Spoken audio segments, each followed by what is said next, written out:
When you're looking at fighting the left, stopping it, slowing it down made sense then. Now that we've lost so much of our turf, getting rid of this defensive mindset and actually going on offense, being a counter-revolutionary and trying to take back the culture is obviously the thing we need to do, but it's almost impossible to get Republican elected officials and leaders to like talk in the language of offense instead of defense. They're still stuck in this language from, Goldwater through Reagan, this defensive language of, we just got to stop the left. No, you don't want to stop the left. We need to beat them and defeat them because they've already won.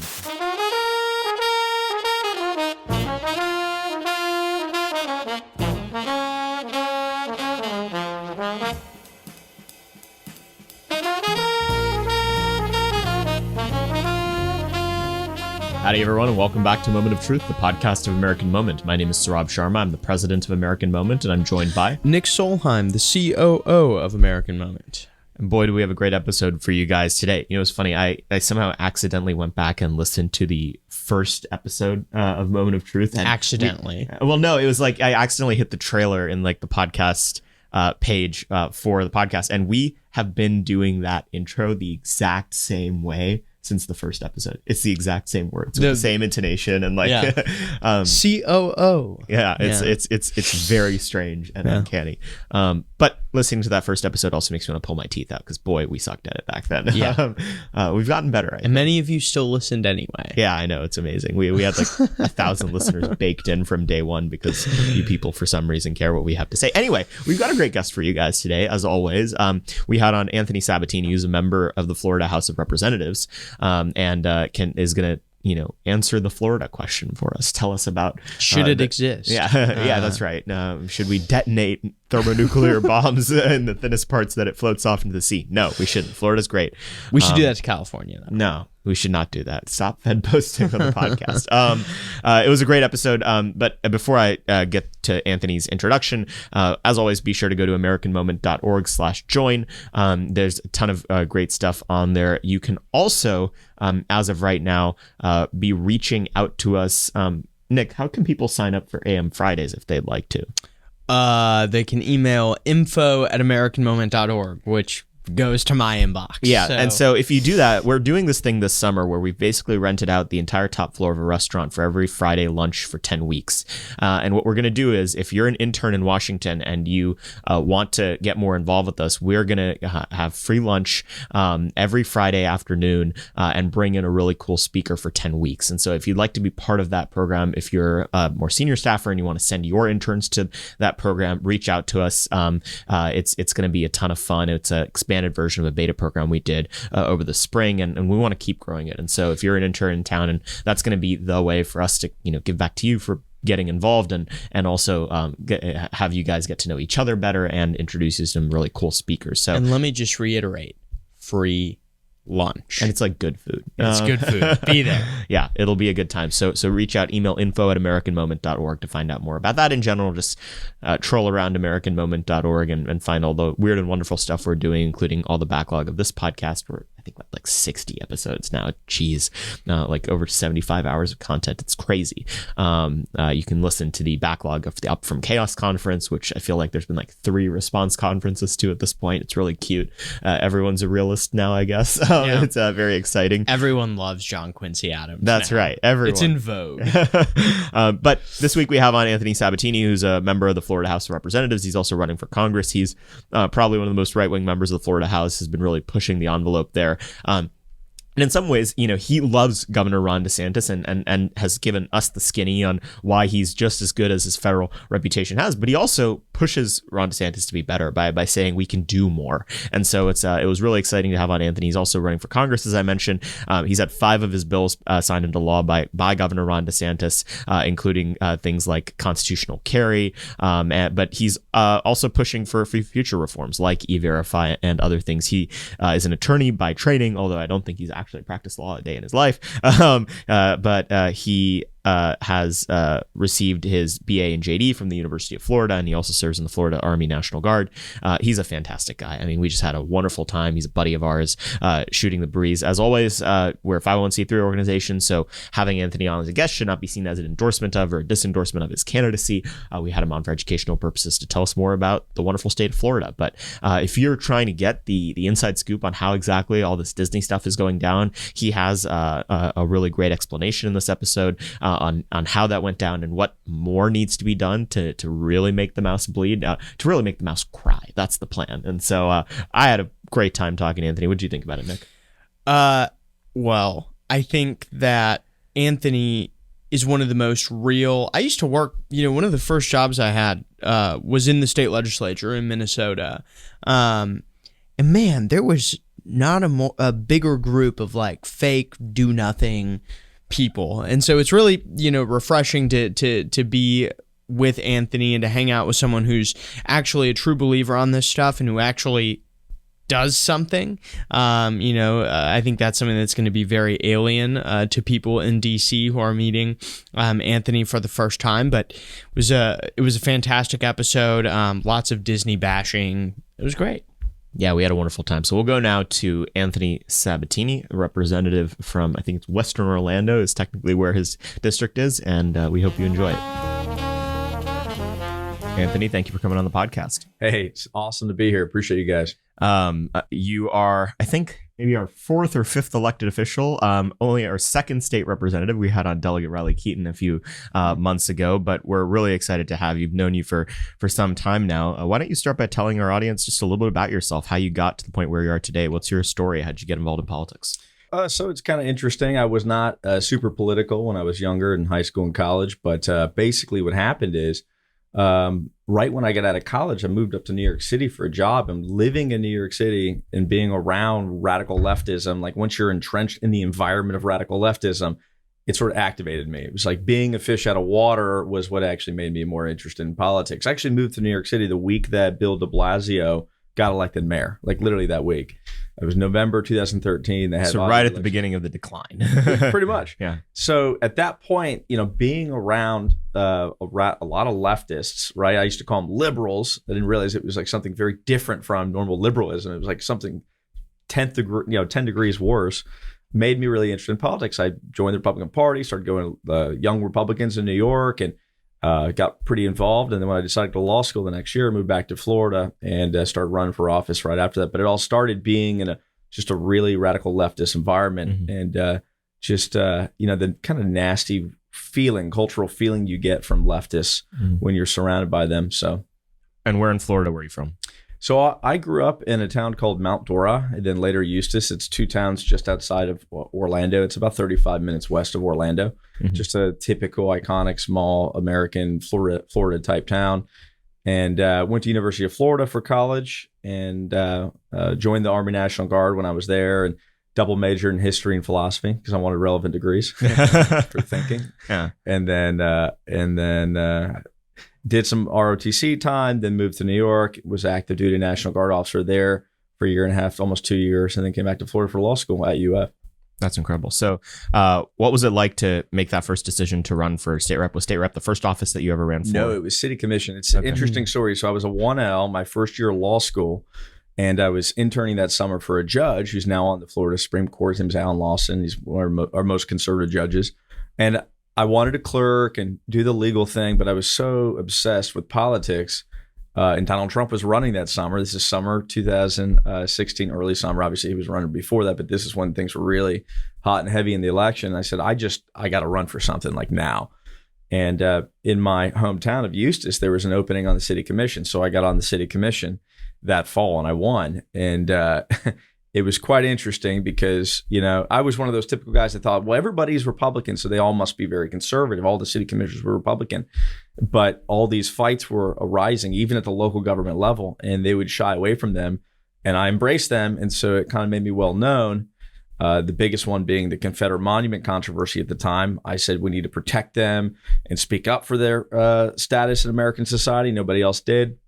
It kind of made me more well known in the area. And so when I ran for state house rep the next year, I won overwhelmingly. So yeah, That's incredible. What were some of the other big fights at that hyper local level? Because I'm pretty familiar back in my days being involved in Texas state politics and local politics that, there's 1,000 cuts that the establishment does every single day to basically screw regular citizens. What else were the flashpoints? So I would say the top 3 or 4 of these. So and you're right. There's a misconception about local government. It's like, well, it's boring. It's like, taking the trash out and keeping the streets clean and then this and that. It's very like perfunctory stuff. Not really. All the big fights at the federal and state level leak into local government too. And if you don't have people on these cities and school boards, we're going to lose as conservatives, as America First, like people with the right principles at the local government level and get wiped out if we don't have good people in those positions. So the first thing that actually happened was interesting. There was an atheist group, a dogmatically atheist group called the Central Florida Free Thought Alliance. It was what I called them at the first meeting they came to an anti-Christian hate group. The Republicans on the city commission were like, well, let's appease them. Let's let them do this. What they wanted to do was what they called a godless invocation. So they could go up and do a prayer, but not mention God. It was like science-based prayer or whatever. And it was a way to taunt people and then just kind of mess with cities that were still allowing devotion and religious prayer before meetings. And I said, this is just wrong. We can't have a godless prayer at our city commission meeting with no real prayer. So as a young budding law student, I was in law school while I was on the city commission, I found out that you could just do unlimited prayer. So they did their godless one and I gave a traditional Christian prayer and they went nuts. And it was this stand down between them saying, well, we're going to sue you for overriding our prayer. But I highlight it because it was important. People, well, that sounds like just whatever. Is that a real fight or whatever? The truth, this is how the left wins. They just taunt us and make things uncomfortable for us to stand by our principles. And if you stand up and fight and go on offense, we could win. So we did that. We kept our traditional prayer, whereas other cities were trying to delete references to prayer. This is right after a famous Supreme Court decision. I think it was out of Texas, actually, where the Supreme Court in a 5-4 decision upheld prayer before local government meetings. So that was the big one. The next one was a Second Amendment issue. There was a local gun owner who wanted to sell firearms at the local town square at our city festival. And the city commission said, well, I don't know if we should allow that because guns are controversial, et cetera. He was at a lot of AR-15s on display.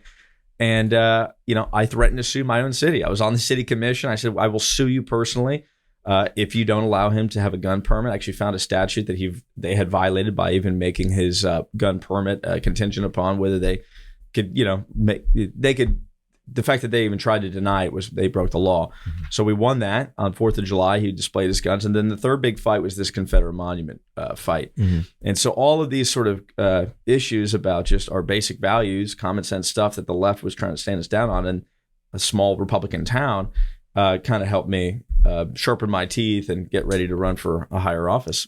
I think this is something really interesting about like normal boomer mindset conservatism is that it's always kind of been about appeasement. Yes, about like, all right, how can we make them happy, kind of keep everyone on the same page and push this issue to a later date. Do you get the sense that these people, you're mentioning 2016, 2017, a lot of this stuff going on, do you think they've woken up yet? Do you think they understand that this is a fight for our lives? I think we're heading in the right direction. I think that, the amount of people that are waking up every day is faster than it was in the last 10 years, 20 years, 40 years, 50 years.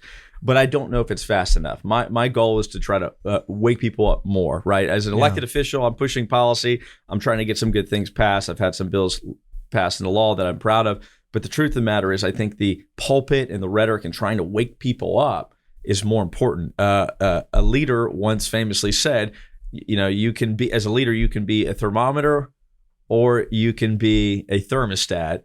I won't say who it is because it's not a conservative, but the thermometer reflects the opinion in the room and tries to, lead to where people want already, like try to meet their present desires. The thermostat tries to change the temperature and lead people in the right direction. So our goal as elected officials need to be like wake people up and lead them in the right way. But no, I don't think we're there yet. I think it's happening. Yeah. And I will say historically, the appeasement mentality probably made sense like 50 years ago. I liked where most of American society was in the mid 20th century. Not all of it, but a lot of it. There was a lot of good in society. Not all, but there was a lot that was good. So when you're looking at fighting the left, stopping it, slowing it down made sense then. Now that we've lost so much of our turf, getting rid of this defensive mindset and actually going on offense, being a counter-revolutionary and trying to take back the culture is obviously the thing we need to do, but it's almost impossible to get Republican elected officials and leaders to like talk in the language of offense instead of defense. They're still stuck in this language from, Goldwater through Reagan, this defensive language of, we just got to stop the left. No, we don't want to stop the left. We need to beat them and defeat them because they've already won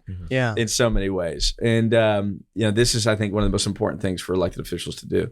So from all these successes, kind of on a city, local level, what were some of the things that you decided to take on immediately once you got to the state legislature? So that summer or that winter, I decided I was running for state house because there was just these terrible rhinos running. They were that's just typical kind of. So it was an open seat? It was open seat. We had term limits in the state legislature in Florida, so there was open seat, and the people running were awful. And what triggered me actually was this, the front runner in the race, and this is a totally local issue, but it really irked me, was the front runner said, well, I'm okay with red light cameras being popular in the state of Florida. Let the local governments make that decision. Of course, my heart for liberty and small government knew that red light cameras are just this giant taxpayer fraud scheme, and that's what they are. And so I decided to get in the race, and we beat him pretty decisively, got in. And the first bill I filed was campus carry, just a classic gun bill saying that college campuses, you should be able to defend yourself. As a National Guardsman at UF, as an undergrad, I couldn't even carry a firearm. So that was an important bill to me. And I followed a bunch of bills that are important to me I can talk about, but that was the first one because it was so immediate and I had made a campaign promise to do it right when I got there. What was the atmosphere like when you got to the state legislature? Because given your reputation at the local level, I'm sure that the state house leaders were like, oh, we don't know about this Sabatini guy. What were the kind of little cultural corruptions that you felt in the room the second you got there? So even on the campaign trail, the establishment, sort of traditional Tallahassee, every state capital has a strong political establishment, was working kind of indirectly against me because they knew as soon as you Googled me, it was like, this guy stands up for AR-15 sales in the town square, suing atheists, and preserving Confederate history. So they did not want me, right? Like their idea of conservatism was, well, we want to cut Disney's taxes more next year. That was what they were looking for. And we want to add 5 more kids to school choice, like just very modest sort of conservative reform. So they were working against me already. Right when I got there, I told them, I used the same slogan actually DeSantis used when he was running. We got elected at the same time, which was the drain the swamp in Tallahassee. He doesn't use as much anymore, but that was his slogan, early slogan. And so they were working against me. Right when I got there, I was filing, I think, some of the most important conservative legislation, and they weren't too happy about it. But it was an interesting time. I've done 4 years in the state legislature. The first 2 years, we had a real strong state house leader. His name was Jose Oliva. If you know Oliva Cigars, he's the guy that owned the brand. He started it. Entrepreneur, Cuban-American, very right-wing, good, strong conservative, and we get along great. And he was able to actually get some of my stuff passed, and we pushed a lot of good stuff through, and he was great to work with. But he was an exception to the rule. The traditional Republican establishment in most state capitals does not want bold conservative reform. They don't want the things that animate the Republican Party today to get hearings in committees, and so a lot of the stuff didn't get the move. Yeah. What is the effect that term limits have had? What are the term limits? How many terms can a Florida state house member serve? And what does it feel like, comparing maybe to friends that you have in other state legislatures? How does that make the experience of governing in Florida qualitatively different? So I think about it a lot. I'm a huge term limits fan. I'm a big advocate of them. I know they do create some issues, but I believe that the issues they create are much smaller, more manageable than some of the things that they help create, fix. The beauty of term limits is you're always getting fresh new people in who are, I think, more in touch with where our party is today and where the threats are today in American society. But what it does do is create a rigid hierarchy within the state legislature where people are only there for a short period of time and they have to try to learn their job very quickly and they're afraid of failure. So they kind of defer to the leadership, the people who are more experienced in that 8-year spectrum. It's 8-year term limits, by the way. So people 4 terms. 4 terms. That's it. 4 2-year terms. So the people in the senior and junior classes, they end up having a lot more power and they control a lot more of what's going on. So that's an issue. And I wish more people would be more bold, but I think that's a manageable issue. You just have to get stronger people elected in these primaries, which I don't think is that hard to do, actually. And that would solve the issue of that hierarchy. Yeah, that's really interesting. I mean, for I mean, the interesting thing about that is that any member, when they're elected, they can see the path to becoming part of that leadership class. How many state reps are there? So in Florida, we have 120 state reps and 40 state senators. Yeah, so 120. I mean, you presumably there's about a quarter churn every time, and you can sort of see yourself fairly rapidly being able to be part of, I guess, the 30 that are the senior class within an eye shot. But I'm sure that also has some corrupting consequences, because every person sees the path to becoming a part of leadership and getting all the perks associated with that, and so they have to resist that urge to sell out.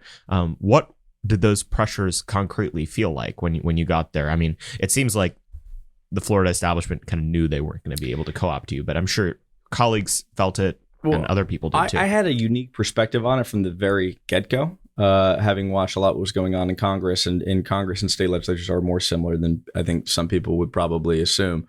They're very similar. I was never tempted to try to abdicate my principles or belief or tone myself down to try to climb to some nominal position. And the reason for that is because I talk about this a lot.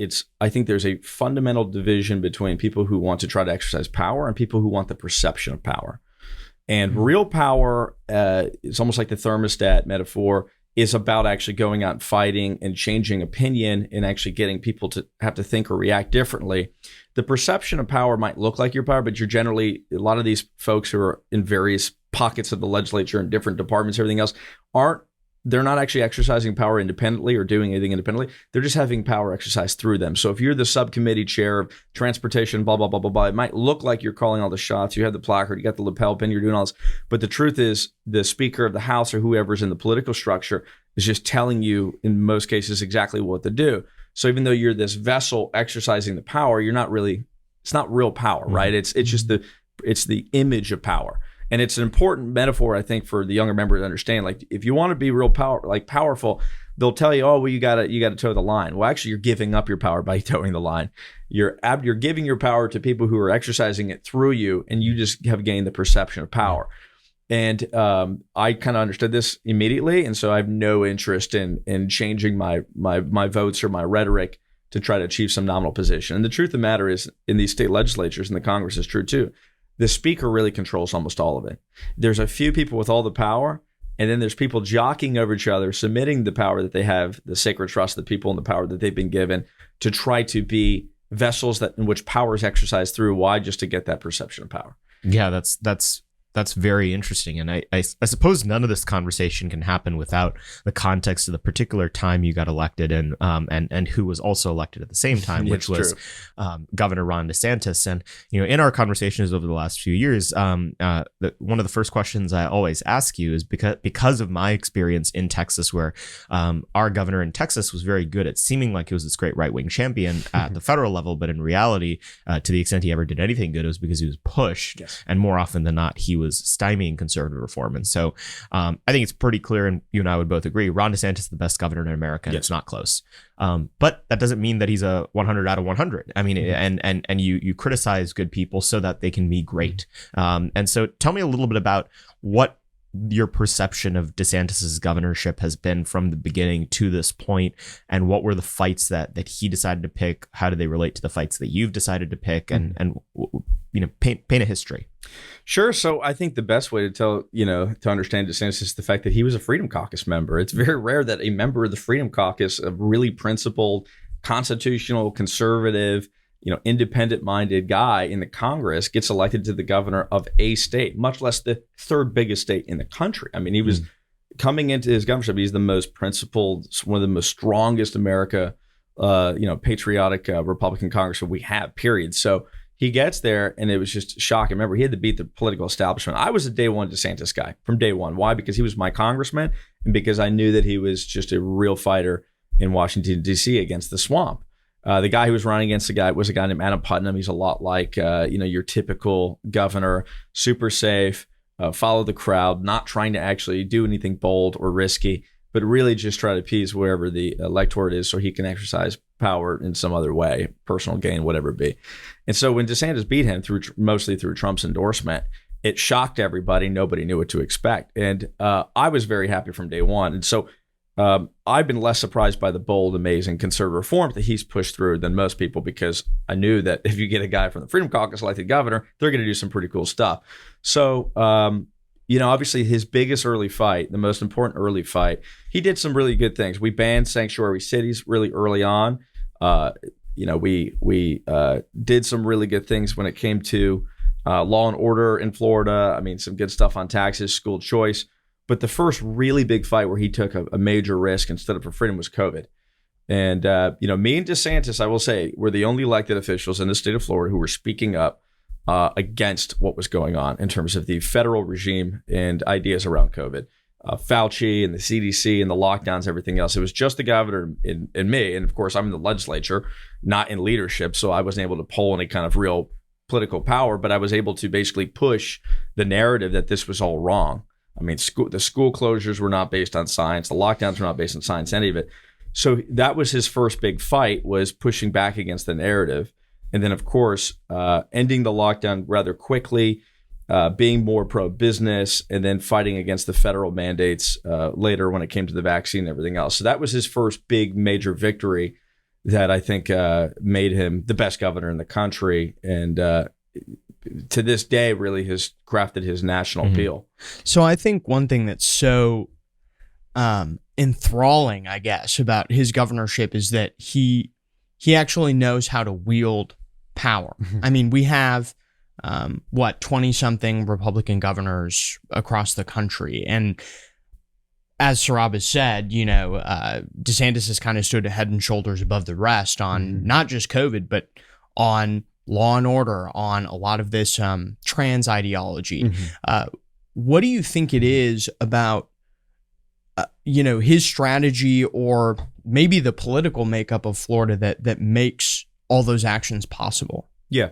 Well, let me just kind of double tap first in answering the question that everything that's good in Florida that's happening is exclusively because of Governor DeSantis. Like, yeah, I'm in the legislature pushing and fighting and putting a light on it and sort of being almost an activist for these conservative reforms that he's pushing. But at the end of the day, it's coming totally from the governor's office. The legislature is no different from the Congress. You got a lot of rhinos, you got some conservatives, and a lot of people in the middle who are just waiting to be told what to do. So the governor's really drawing. I mean, he owns he sort of owns all of the good, important conservative reform in the state of Florida. The first thing was COVID. The trans agenda, fighting the trans agenda, started with women's sports, and then this is the year that we'll ban the dangerous surgeries on trans youth in the state of Florida. It's all coming from him. Why is he doing it? Obviously, first of all, I would say yes, he is very principled, and he's a liberty guy, and he loves the fact that he loves fighting against these insane ideas. But secondly, because he's young and ambitious. I mean, let's just be completely and totally honest. Like, he wants to be the president, and he sees what the threats are in the country, and he sees what animates our people, and he's trying to respond to that. A lot of these Republicans in the governorships, I think it's like 26 governorships are Republican in the country right now, they're not animated by these things because they're already in power. And so, let's be honest, a lot of the reason they're running for governor isn't to try to achieve some important conservative reform. It's just for the personal illusory effect of power or prestige. They're not looking to try to do anything above and beyond be governor.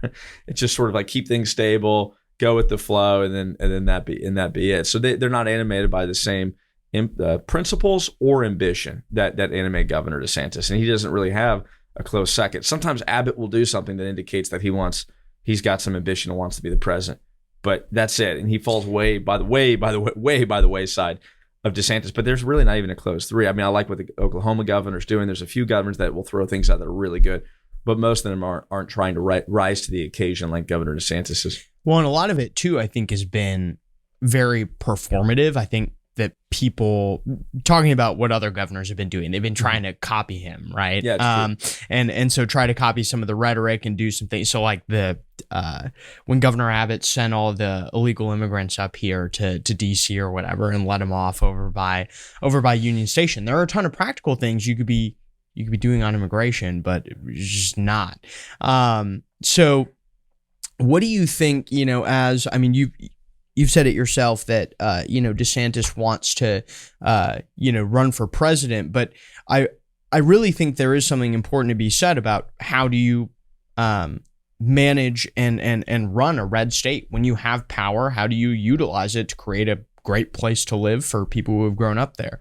What do you think is the path for governors who don't want to run for president, but do want to replicate a lot of the success that Florida has had? What do you think they can be doing? I think there's a few things. First, I want to respond to one quick thing you brought up. I think it's really important to like where we are in the country today, and when it comes to like trying to get real conservative wins and wins across the finish line.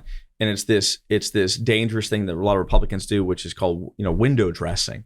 They want to look like they're addressing an issue, do something in response to an issue, but not actually do anything.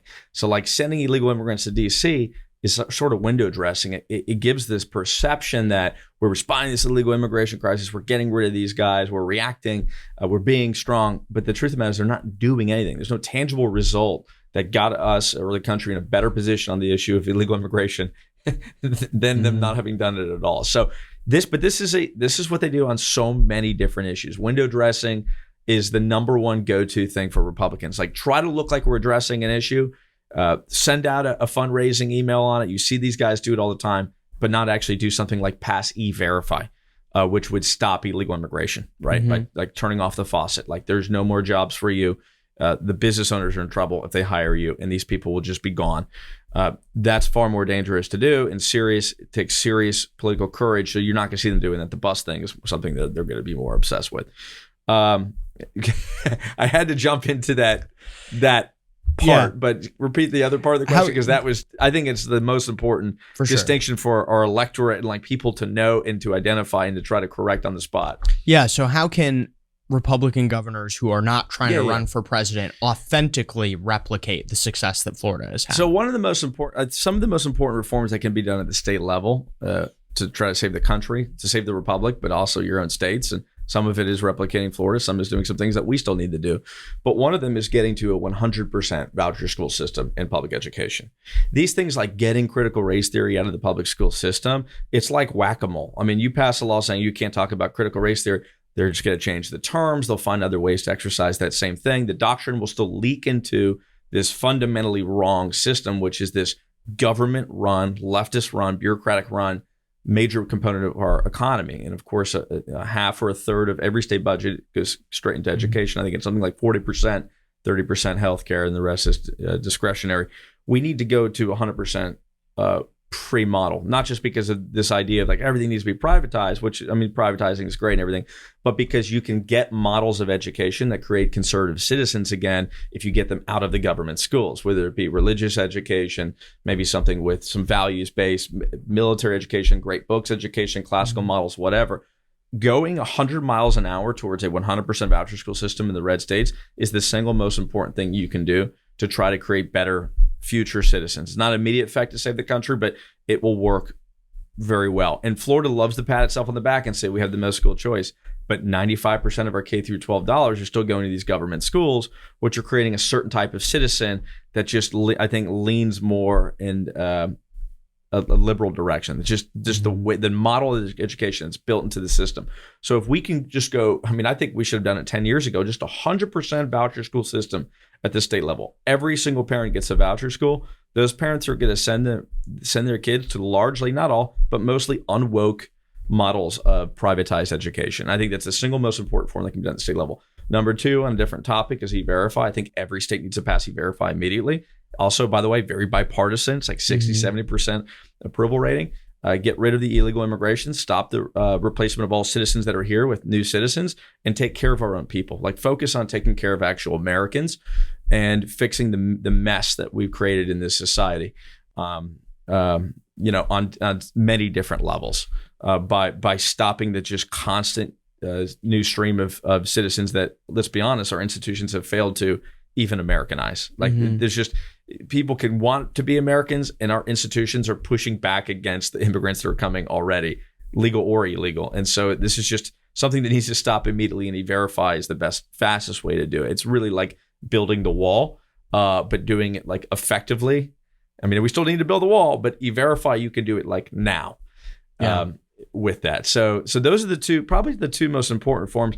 And then third, I would say, reforming and pushing back against the broken institutions to crush wokeism at the state level, but by going on offense.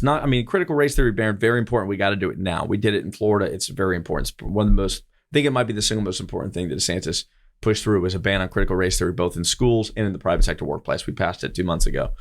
But the truth is we got to go further than that. We got to actually defeat, and this is what Republicans don't understand, like you have to replace your defensive mindset and language with offensive concepts. We need to actually like drain the swamp, to use a phrase, and stop the sources from which this is coming from. Where is it coming from? Higher education. It's time to start defunding and shutting down these radical leftist universities, and especially the department, at a minimum, the departments within them that they're pushing this stuff. In the University of Florida, my alma mater, the best flagship university in the state of Florida, Ibrahim Kendi first won his National Book Award and was a 10-year professor at UF in the history department. So like we're actually subsidizing our own destruction by paying money out of our state budget to the worst people in the country who are trying to destroy the country. So shutting down and going on offense and defunding these leftist institutions in your state, it's not just higher ed, it's also various state agencies. It's agencies that are pushing it. The trans agenda is being moved through DCF, the Department of Children and Families in various states. Some of our journalist friends have written about it, and some of the things that these state agencies have done sort of under the nose of Republican legislatures. Defunding and reforming those are important things. There's various different things, but I would sort of put it in 3 broad categories. It's E-Verify, it's 100% voucher schools, and it's going on an offensive anti-woke crusade against state institutions. It's a great agenda. On the theme of going on offense, it feels like the biggest story in any state in the country over the last few months has been the fight between DeSantis and Disney. Walk our listeners through step by step what happened there and what's it been like to be in the crucible fighting that fight against one of the biggest corporations in the world. It's pretty amazing. And it's also interesting because it's like you're reporting from the front lines because the battle's still going on, right? We're in the middle of the battle right now. And we don't know how it's going to turn out because I'm with 100% with the governor, and I like applaud Governor DeSantis. I'm more proud of his chosen that fight, both for the direct result in which it's going to bring, but also for changing the narrative on how Republicans need to be acting than almost anything he's done. Like, I'm just extraordinarily proud, but we don't know where it's going to go because the legislature is still very, I would say, conventional. And it's a lot of the old guard. And we know that at the end of the day, they still want to try to keep these strong relationships with the corporate class and with Disney and try to appease them to some degree. So we'll see. But I will tell you that, just to kind of highlight it, I'm sure your listeners are familiar with the contours of it, but I'll just sort of like give a historic kind of synopsis of it. We're driving up to Tallahassee to pass a bill on a separate subject, and the governor did, like, literally the morning of the special session said, we're going to repeal their self-governing status. And more importantly, this is like the first step in a series of reforms that we're going to do to strike back at Disney's outsized influence in the state and I think corrupt role in our state's politics to try to gain favor for themselves while also pushing a woke agenda. So we get there, the legislature is pushing pushing his bill through. And I'm shocked because the Disney lobbyists, which have always done $5 to $10 million in donations to various state legislators, powerful legislators who control some of the movement of bills, et cetera, is totally obviously opposed to it. And they're fighting both behind the scenes and sort of in front of the scenes there. I mean, I saw some of the lobbyists there. They're meeting with state legislators. A lot of people didn't think that the bill was going to pass. There's only a few people who are really vocal. I would say there's only about 5 or 6 legislators that were speaking strongly on this topic of, disengaging from the corporate class, taking away their special privileges under law, and start focusing on the middle and working classes of the state of Florida again, and changing our tax code to try to help them instead of these elite woke liberals that hate us. And the governor pushed it through. But here's the important thing that it needs to be kept in mind. We repealed their self-governing status. But what really needs to be done is this next step, which I think the governor is reserving for the legislative session this fall, which is to change our tax code to try to treat, really, to be completely honest about it, treat Disney just fairly under the tax code, which is like the worst thing that could ever happen to them, right? Because they're going to be paying way more taxes than they've ever expected or wanted to pay.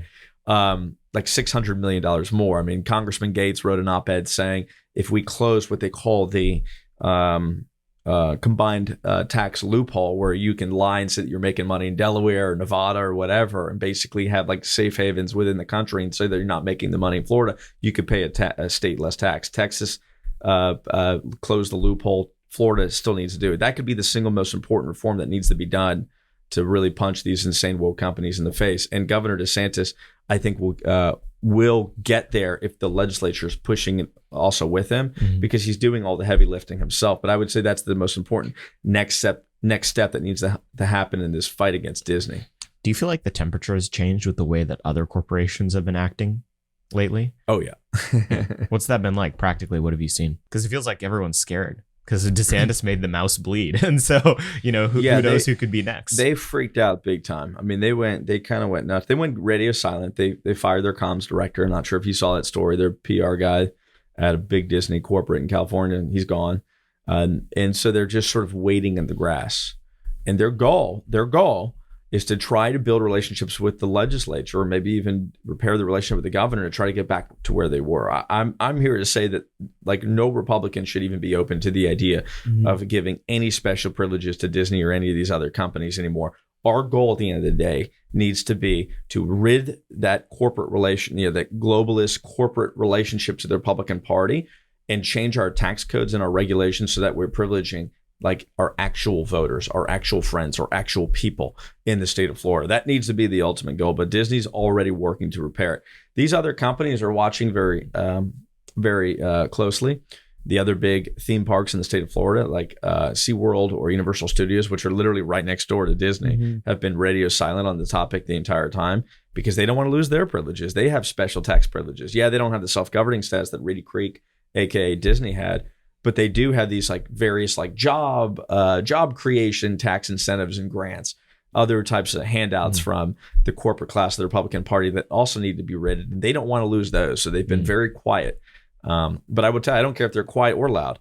We need to get rid of those. And we need to just start doing the right thing in the Republican Party and respond to what our voters want. Our voters don't want these corporations to have all these things. I mean, I get some people have been duped into thinking that these various handouts and tax incentives benefited Florida in some way. The truth is it was always a lie. It's special treatment under our laws, and they never deserved it to begin with. That was the irony of the whole thing, was everyone said, well, are you doing this right now because of their response to wokeism? Well, yes, to a certain degree, but at the same time, they should have never had these special privileges. You mentioned Disney doing like $5 to $10 million to like various state legislatures. State legislators. I want to dive in a little bit into the hold that Disney has over the state of Florida, over, its government.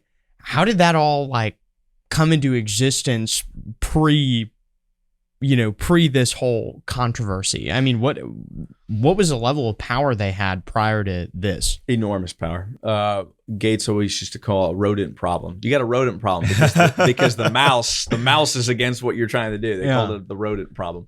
Whether it could be a gun law, that you were pushing a pro 2A gun law, and Disney says, "No, we don't like the way that the perception of that law," and they would start fighting against it. They had 20 or 30 lobbyists in Tallahassee, and they would start killing bills at the federal or state level, whatever it is they didn't like that affected Florida. This was enormous influence. It came from the fact that they were the biggest single site employer in Florida, 80,000 employees. I have 5,000 to 10,000 Disney employees in my district. I'm the area just west of Orlando. And their influence was always there. I will tell you, now I'm saying this to brag, but to give context, I was probably the only legislator who just didn't give a damn ever about what Disney wanted, period, like ever. I always fought against them. They never liked me. They backed my primary opponent. And mostly because I always knew they were a woke company. Even before they picked this new fight, which is an insane fight, it had to do with transgender education for third graders. I mean, it's totally insane that that's the hill they died on. But even before this, the messaging and the anti-gender kind of movement that they were fighting in before that, I just never liked Disney as a corporate entity. They've always had that influence, but now that the Republican Party has gone in a much, much more populist direction, not where we need to be yet, but it's moving in the right direction. You can see it. I think you can measure it. The spirit that animates the Republican Party, and even the donations, the types of donations that people get, the fact that a guy like me who says screw you to the chamber and to Disney and everything else can still raise $1 million from 8,000 actual people, no PACs, no lobbyists, but normal people, frees up spirit, energy in the Republican Party to do the right thing and go in the right direction. So yeah, Disney is still influential, but it's moving in a different direction, and I think its influence is just generally being limited. You know what they sound like, man? A cartel. That's what it sounds like.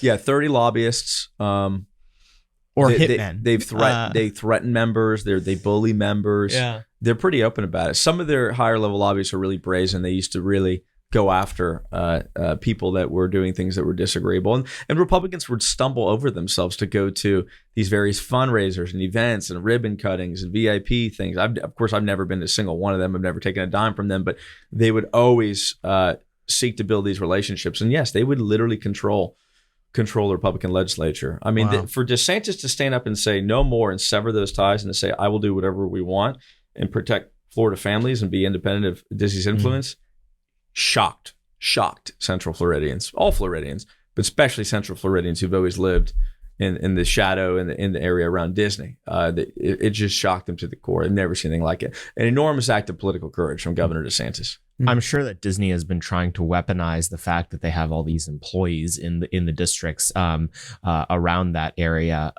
to prevent this regulation. What have those threats been like? I'm sure they're saying that, these jobs will go away. And then what do those employees say to you because you're fighting on this issue? So it's interesting. 80,000 employees, right? So, and you basically have kind of three groups. You have some that are radical left employees. It's actually a small group, much smaller than you would expect.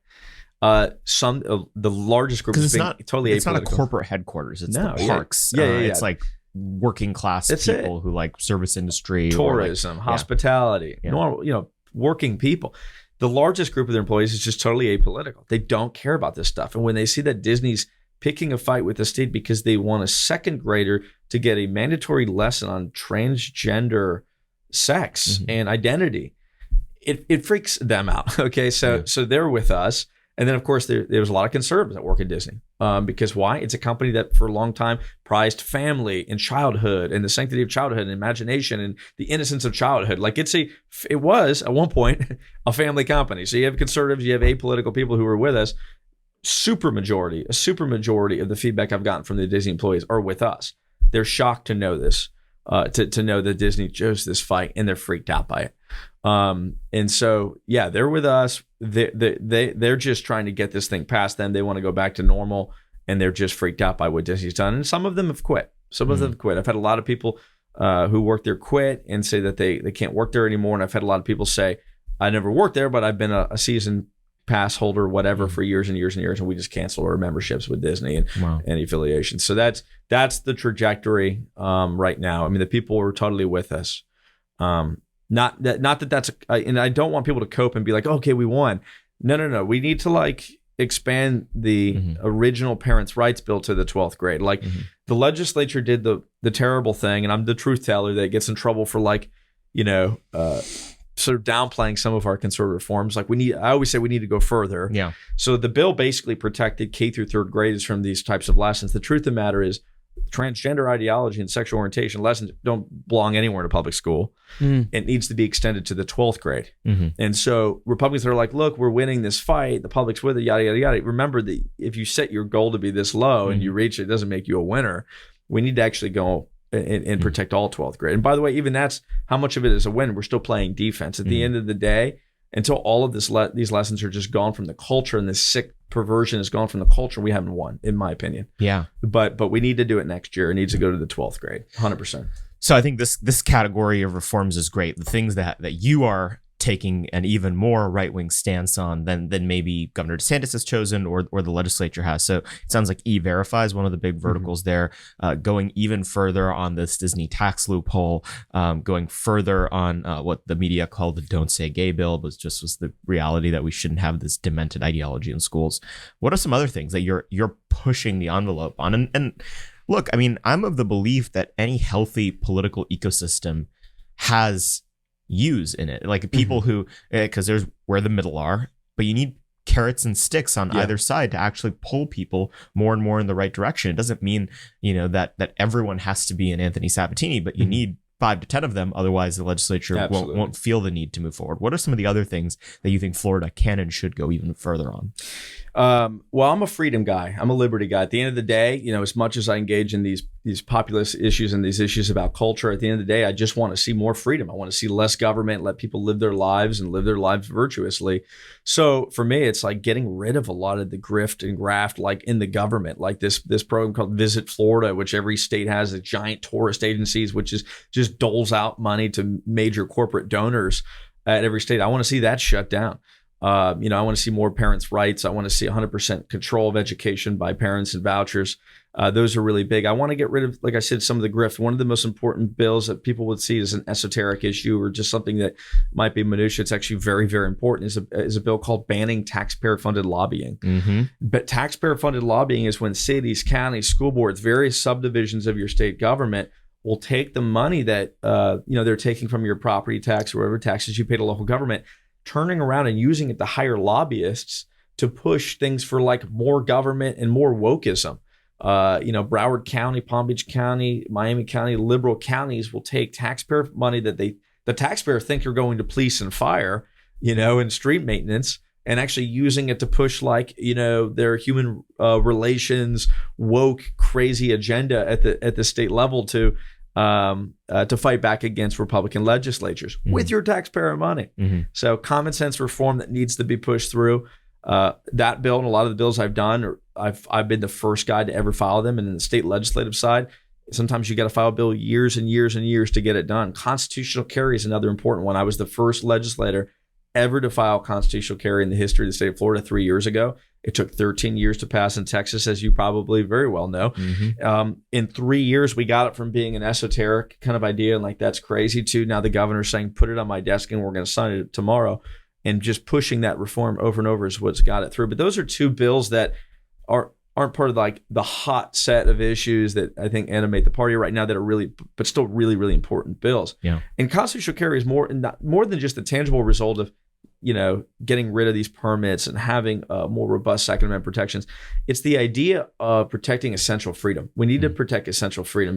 The Bill of Rights and essential freedoms in society, like defending yourself with a firearm, we need to be going to the max on, I think, right now, because we're going up against an enemy, the enemies of freedom in this country, which deny the existence of those freedoms, are doing everything they can to extinguish them. So we need to be fighting back as hard as we possibly can. Yeah, absolutely. And it's, the Second Amendment issue is often considered basically a second class right in America. Oh, yeah. It's the right has historically wanted to play defense on it and not actually treat it the way that the left treats their sacred cows, which in their eyes, the First Amendment, it doesn't mean freedom of speech. What it means is like violent pornography everywhere in America. And so the left, distorts rights and takes them too far in terms of pushing their perversion and degeneracy, whereas the right is supine on the rights that we really want to protect and the left is going after, like the Second Amendment. Mm-hmm. So it's extremely important.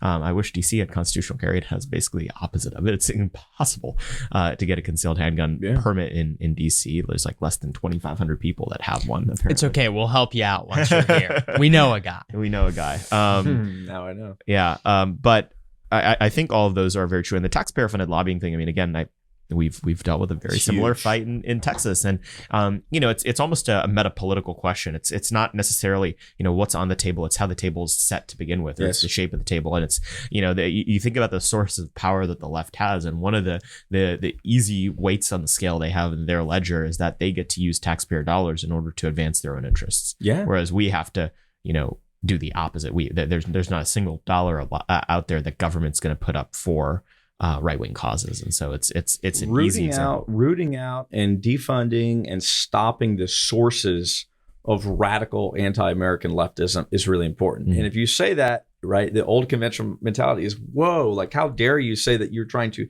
extinguish like the sources of this stuff? Like, it's okay to defend ourselves and fight back, but don't actually try to beat and stop where the stuff is coming from. The truth of the matter is that's what we have to do. We're in a war. We're in a cultural war. It's not a metaphor. It is an absolute war. These are people that if they had the ability to do it, they would start, removing parents' rights from being able to raise kids that aren't raised with the right doctrine, locking people in their home anytime they think there's a health risk, managing what we say, what we think, what we wear, what we do, where we go.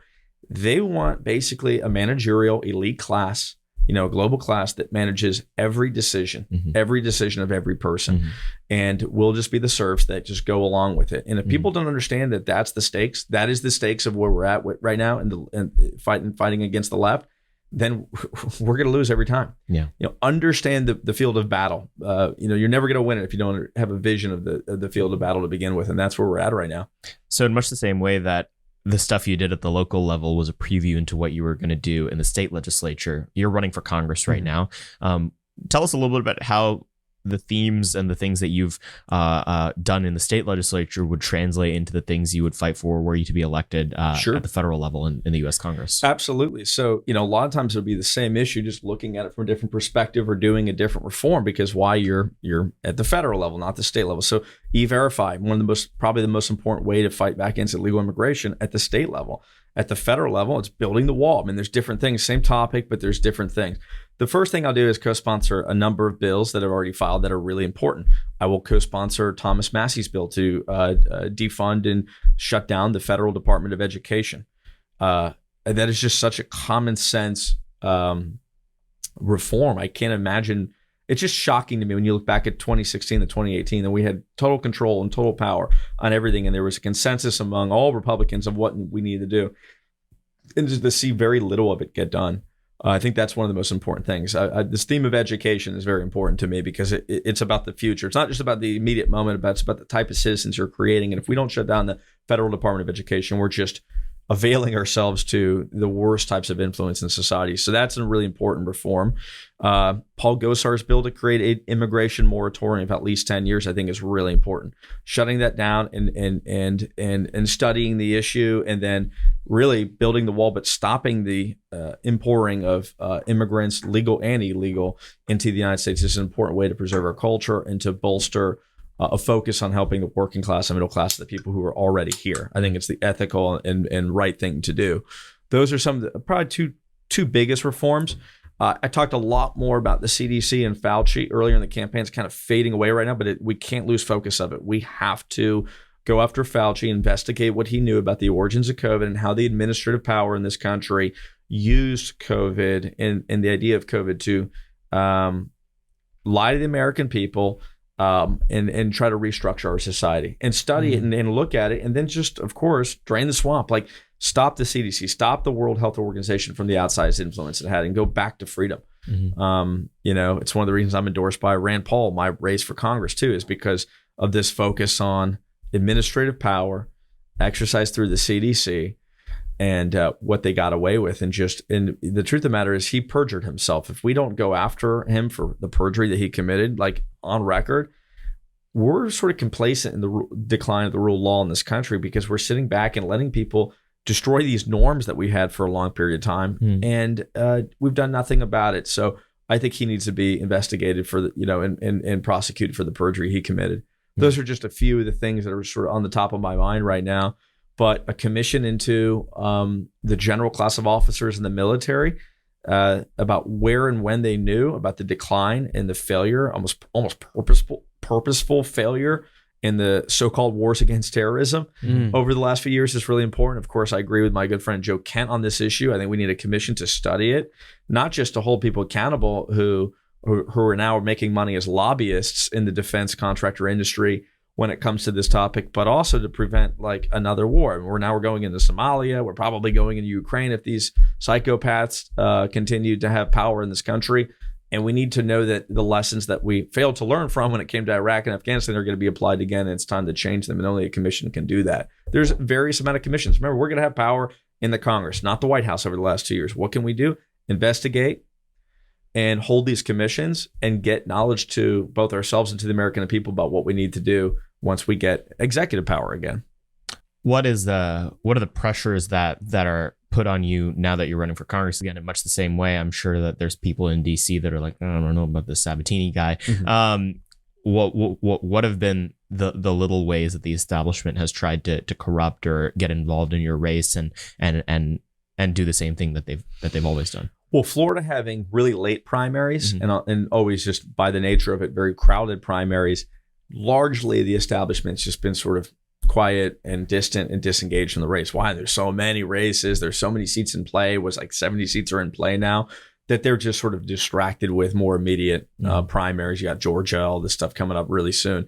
So far, it's really just been sort of a fair race so far. But no doubt in my mind, I don't expect that to be the case going into August when the primary rolls around, when they say, wait a minute, this guy's endorsed by Rand Paul, General Michael Flynn, Marjorie Taylor Greene, Matt Gaetz, Paul Gosar, Thomas Massey, Andy Biggs, all these guys who are on board on the campaign.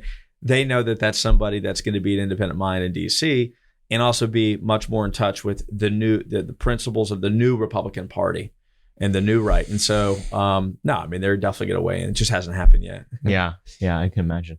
Well, how do you, what's been your, because it's interesting, right? The three kinds of elections that you've been involved at, the local, the state, and now the federal, the level of attention that Republican primary voters have goes up the further up the chain you go in terms of the federal consequence of a race.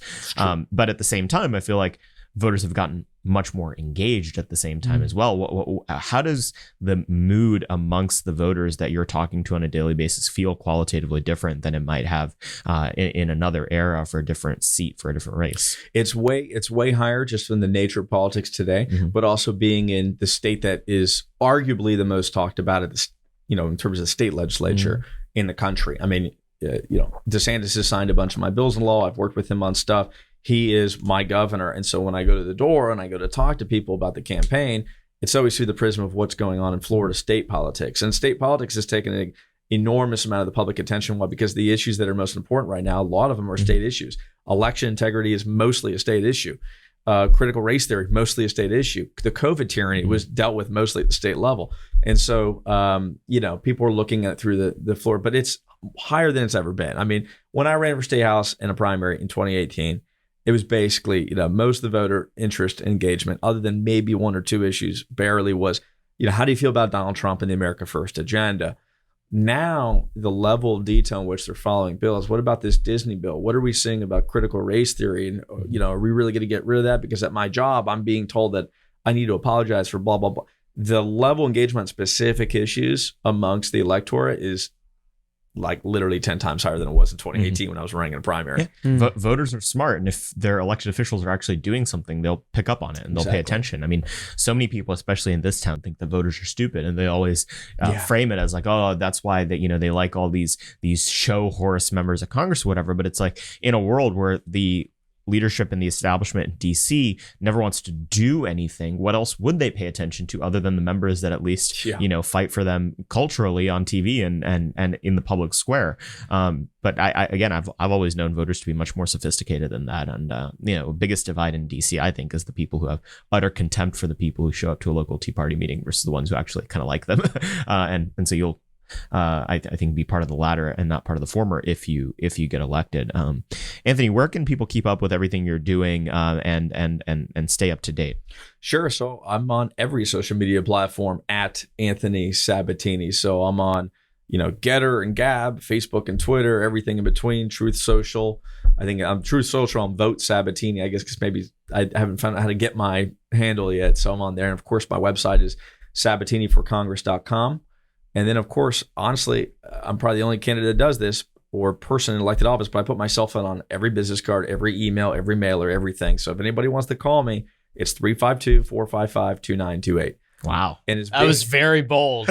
Very bold. But what's interesting is being as bold and vocal on so many issues as I am, it's crazy how few crazy leftists actually call. They just don't ever really call that much. I don't know why. They'd rather yell at your staff than actually talk to you. So. Well, wait to see how many of our fans start texting you. I hope they do. Yeah. Call me. I will absolutely. And if I don't pick up, I'll call you right back. So, but no, it's a public cell phone, and I'll keep it that way even when I'm in the U.S. Congress. Wow. That's incredible. Well, Anthony, thank you for taking some time out of your busy schedule to come talk to us here on Moment of Truth. Well, this is an honor. Appreciate it. Love the show. Thanks.